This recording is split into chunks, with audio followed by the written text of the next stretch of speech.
જય શ્રી કૃષ્ણ મિત્રો, આજે આપણે બનાવીશું ભરેલા રીંગણાનું શાક. ભરેલા રીંગણાના શાક બનાવવા માટે આપણે અહીં રીંગણા લઈ લઈશું અને સારી રીતે વોશ કરી લઈશું. મસાલા બનાવવા માટે આપણે 7 થી 8 કળી લસણ લઈ લઈશું, 2 સામરેલા મરચાં લઈ લઈશું, માંડવીના દાણા લઈ લઈશું જેને આપણે ક્રશ કરી લઈશું. ત્યારબાદ કોથમીર લઈ લઈશું. બધા રીંગણાને આપણે આવી રીતે કટ કરી લઈશું. હવે ખાંડણીમાં લસણને ખાંડી લઈશું.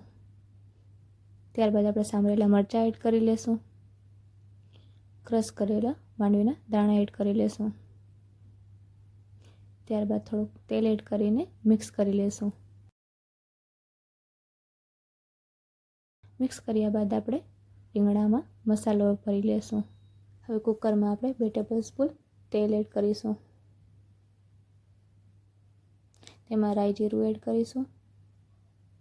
રાઈ ફૂટી ગયા બાદ આપણે થોડી હિંગ એડ કરીશું.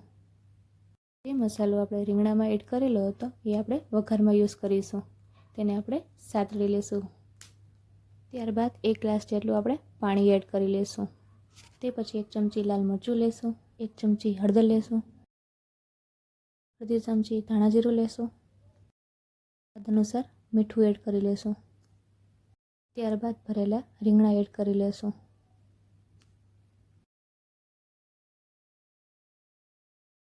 ત્યારબાદ બધા રીંગણાને આપણે મિક્સ કરી લઈશું. હવે કુકરને બંધ કરીને 2 સીટી થાય ત્યાં સુધી આપણે વેઇટ કરી લઈશું.